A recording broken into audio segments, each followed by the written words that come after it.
মাঠের লড়াই শুরু হওয়ার আগেই যখন কোটি কোটি ভক্ত নিজের প্রিয় দলকে নিয়ে তর্কে মেতে ওঠেন, ঠিক তখনই পর্দার আড়ালে শুরু হয় এক অন্যরকম খেলা, যেখানে কোনো ফুটবল বা ক্রিকেট ব্যাট নেই, আছে কোটি কোটি ডেটা আর অ্যালগোরিদম।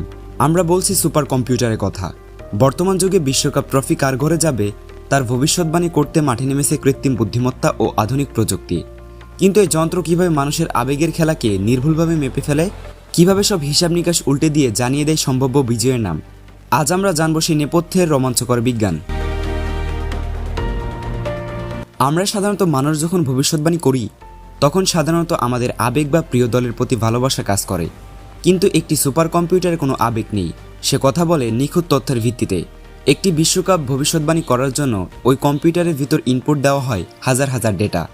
গত কয়েক দশকের ফুটবলের ইতিহাস, প্রতিটি দলের মুখোমুখি লড়াইয়ের পরিসংখ্যান, এমনকি বর্তমান স্কোয়াডে থাকা খেলোয়াড়দের ঘরোয়া লিগের পারফরমেন্সও বাদ যায় না। প্রযুক্তিবিদ্যার এই কাজের জন্য ব্যবহার করা হয় একটি বিশেষ পদ্ধতি, যার নাম মাল্টি কার্লো সিমুলেশন। এটা আসলে কি? সুপার কম্পিউটার নিজে নিজেই বা কাল্পনিকভাবে পুরো বিশ্বকাপ টুর্নামেন্টটি প্রায় 1 লাখ বা তারও বেশি বার ল্যাপটপে বা সিস্টেমে রান করায়। গ্রুপ পর্বে থেকে শুরু করে কোয়ার্টার ফাইনাল, সেমিফাইনাল এবং ফাইনাল, এই লাখোবারের খেলায় কোন দল কতবার জিতেছে তার একটি গড় পার্সেন্টেজ বের করা হয়। যে দলের সবচেয়ে বেশিবার বিজয়ী হিসেবে উঠে আসে, প্রযুক্তি তাকেই সম্ভাব্য চ্যাম্পিয়ন ঘোষণা করে। আপনি হয়তো ভাবছেন, খেলা তো মাঠের 11 জন মানুষের, তাহলে কম্পিউটার কিভাবে বুঝবে সেদিন কি হবে? এখানেই প্রযুক্তির আসল কারিশমা। আধুনিক সুপার কম্পিউটার শুধু অতীতের রেকর্ডই দেখে না, তারা বর্তমান খুঁটিনাটি অনেক কিছু বিশ্লেষণ করে। যেমন কোনো গুরুত্বপূর্ণ খেলোয়াড়ের সাম্প্রতিক ইনজুরি ট্র্যাক রেকর্ড কেমন, ম্যাচের দিন স্টেডিয়ামের আবহাওয়া কেমন থাকতে পারে, এমনকি কোন রেফারি ম্যাচ পরিচালনা করছে এবং তার সিদ্ধান্ত দেওয়ার প্রবণতা কেমন, সবকিছু এই ডেটার অংশ হয়ে যায়।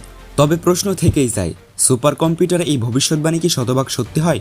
উত্তর হলো না, কারণ খেলাধুলা আসল সৌন্দর্য লুকিয়ে থাকে এর অনিশ্চয়তায়। একটি পেনাল্টি মিস, শেষ মুহূর্তে একটি লাল কার্ড কিংবা একজন আউট, অফ ফর্ম খেলোয়াড়ের হঠাৎ জ্বলে ওঠা, এই মানবিক মুহূর্তগুলোকে কোনো অ্যালগোরিদম আগে থেকে শতভাগ আঁচ করতে পারে না। আর তাই তো বহুবার সুপার কম্পিউটারে ফেভারিট দল বিদায় নিয়েছে প্রথম পর্বেই, আর আন্ডারডগ উঁচিয়ে ধরেছে ট্রফি। দিন শেষে সুপার কম্পিউটার আমাদের একটি গাণিতিক ধারণা দেয় মাত্র, কিন্তু আসল ইতিহাস তো লেখা হয় মাঠের সবুজ গালিচাই। প্রযুক্তির এই ভবিষ্যৎবাণী খেলা দেখার উত্তেজনাকে বাড়িয়ে দেয় বহুগুণ। আপনার কি মনে হয়, কৃত্রিম বুদ্ধিমত্তা কি আসলেই খেলার ভাগ্য নির্ধারণ করতে পারে, নাকি মাঠের 11 জন বীরের লড়াইয়ের কাছে হার মানবে সব সুপার কম্পিউটার?